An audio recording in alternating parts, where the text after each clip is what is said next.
তো আজ আমরা ডিসকাস করব কি করে ছ মাস পড়াশোনা করে 95% আনা যায়। তো আমরা জানি এই মাধ্যমিক যে 2027 এই এক্সামটা হতে আর মোটামুটি 6 মাস মতো টাইম আছে। তো এই 6 মাস পড়াশুনো করে তুমি কি করে 95% স্কোর করতে পারবে, তো সেটা নিয়ে আজ আমরা ডিসকাস করব বা আজকের ভিডিওটা হবে। ঠিক আছে, তো চলো দেখা যাক।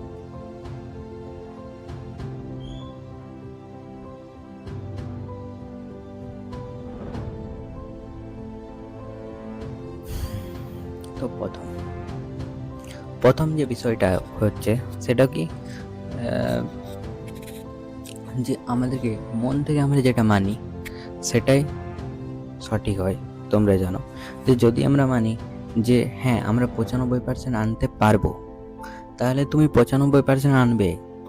95 কিংবা 95 যদি নাও পাও তো 90+ তো হবে।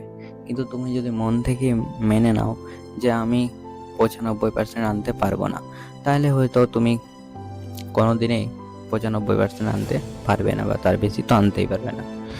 তো তোমাকে প্রথমত নিজের যে থিঙ্কিংটা সেটা একদম পজিটিভ রাখতে হবে, এবং তোমাকে মানতে হবে যে হ্যাঁ আমি 90+ স্কোর বা 95+ স্কোর আমি আনতে পারবো।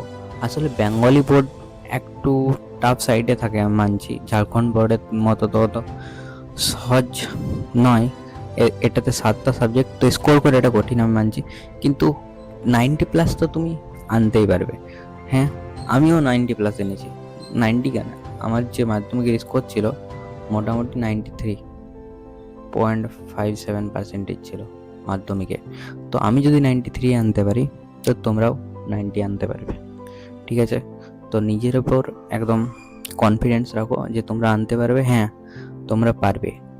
ঠিক আছে, চলো, আর আমি তোমাদের সাথে আছি। ঠিক আছে, চলো করা যাক। তো প্রথম বিষয় হচ্ছে তোমাকে কি স্ট্র্যাটাজি 90% বা 90+% আনার জন্য তোমাদেরকে কি কি স্ট্র্যাটাজি ফলো করতে হবে, চলো সেটা শুরু করে যাও। তো প্রথম স্ট্র্যাটাজি হলো,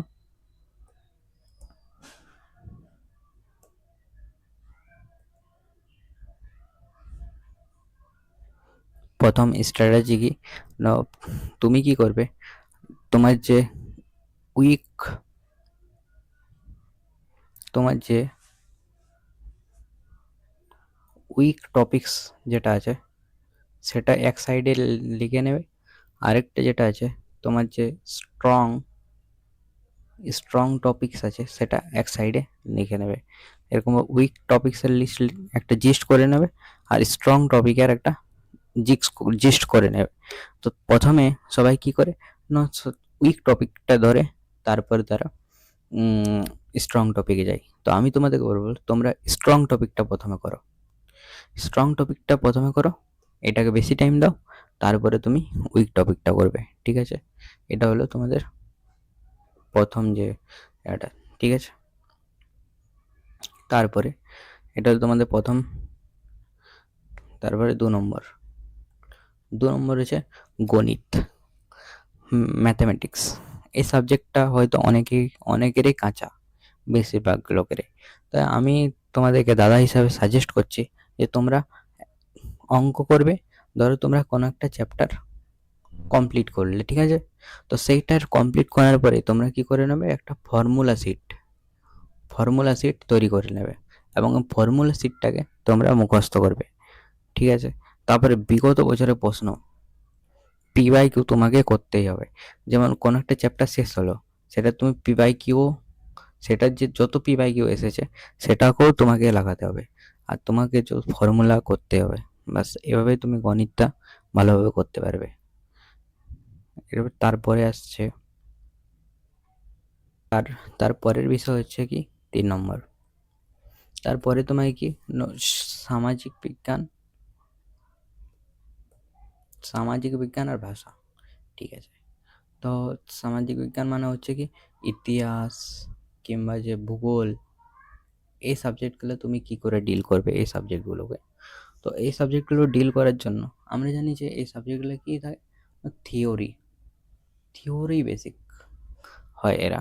তো তোমাকে এটা থিওরিটাকে ক্র্যাক করার জন্য কি করতে হবে, তোমার যে মানে ফরম্যাটটা, লেখার ফরম্যাটটা অনেক ভালো থাকতে হবে, মানে তোমাকে লিখতে অনেক ভালো জানতে হবে, বুঝে নিয়ে লিখতে ভালো। আর তোমরা তো জানো ইতিহাস ভূগোলে এটা কোনো বলারই নেই, মুখস্থ করতে হবে, কিন্তু মুখস্থ করবে ঠিক আছে, কিন্তু তোমার যে লেখার কোয়ালিটিটা সেটা যেমন ভালো থাকে, তাহলে তুমি গ্যারেন্টি নাম্বার পাবে। এগুলোতে লেখার তোমার কৌশলটা ভালো থাকতে হবে, বুঝলে। আর কিওয়ার্ড গুরু এটা সামাজিক বিজ্ঞান। এবারে ইংরেজিতে যত পোয়েম আছে কিংবা যত পোয়েট্রি আছে, ঠিক আছে, তো সেগুলো তোমাকে ভালোভাবে বুঝতে হবে, তারপরে তুমি কোশ্চেন করতে পারবে, ঠিক আছে। এটার ক্ষেত্রে আমি কিছু বলছি না, গল্প বা কবিতার মূল মুখস্থ, ঠিক আছে। আর তারপরে গ্রামার, এটা একদম শেষে করবে গ্রামারটা, ঠিক আছে। বিজ্ঞান ও জীবন বিজ্ঞান আর রসায়ন, এটা তুমি আমার উপর ছেড়ে দাও, এটা আমি তোমাদেরকে শেষ করে দেবো, মানে শেষ করিয়ে দেবো। আমি তোমাদের মাধ্যমিক 2027-এর জন্য জীবন বিজ্ঞান আর যে ভৌত বিজ্ঞান আছে এটা তোমাদের আমি করিয়ে দেবো, ঠিক আছে। তোমরা আমার চ্যানেলটাকে সাবস্ক্রাইব করে দাও বা আমার চ্যানেলের সাথে তোমরা জুড়ে থাকো, আমি তোমাদেরকে রেগুলার ক্লাস দেবো আর জীবন বিজ্ঞান আর ভৌত বিজ্ঞানটা শেষ করে দেবো।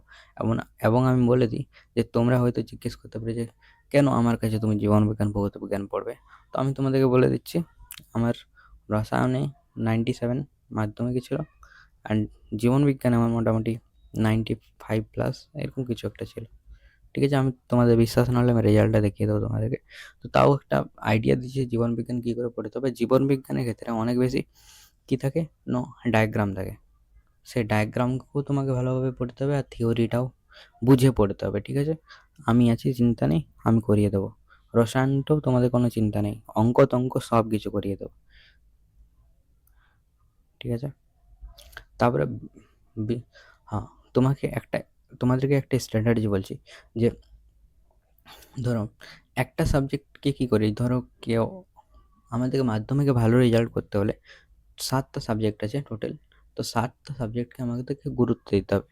তাই কী হবে না, তাই এটা করার জন্য আমাদেরকে সাবজেক্টটাকে চেঞ্জ করতে হবে।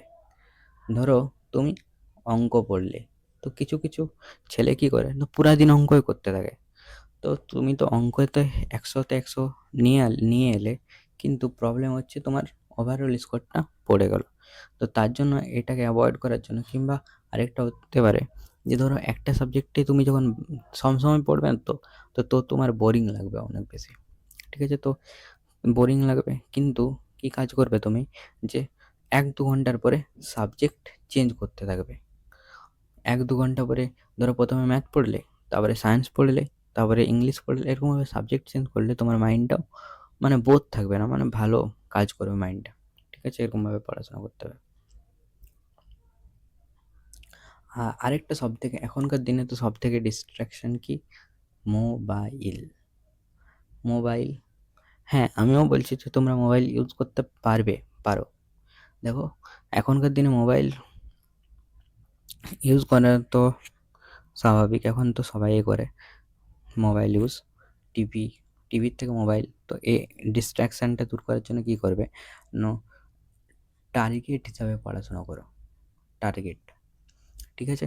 তো যেই টার্গেটটা কমপ্লিট হয়ে যাবে, তারপরে তুমি একটু বা পুরো দিনে 1/2 ঘন্টা মোবাইল দেখার একটা টাইম ফিক্স করে নিলে, 1/2 ঘন্টা, তো তাহলে কী হবে, 1/2 ঘন্টায় তোমার সেই টাইমটা যাবে, ঠিক আছে। একটা ফিক্স করে নেবে 1/2 ঘন্টা কিংবা 1 ঘন্টার মতো। সবসময় পড়া সম্ভব নয়, এটা আমরাও জানি, প্রোডাক্টিভভাবে। এবারে পড়ার সঠিক সময়, আমি বলবো এটা তোমাদের পছন্দ, তোমরা তোমাদের মতন করে পড়তে পারো যখন ইচ্ছা, যখন তোমাদের ভালো লাগে। তবে আমি একটা দিচ্ছি যে ভোরবেলায় তোমরা দেখবে, ভোরবেলায় মুখস্থটা ভালো হয়, বা সকাল দিকে মুখস্থটা ভালো হয়, আর রাতের দিকে অঙ্ক টঙ্ক এগুলো তুমি করতে পারো, তোমার ইচ্ছা মতো তুমি এটা করতে পারো, ঠিক আছে।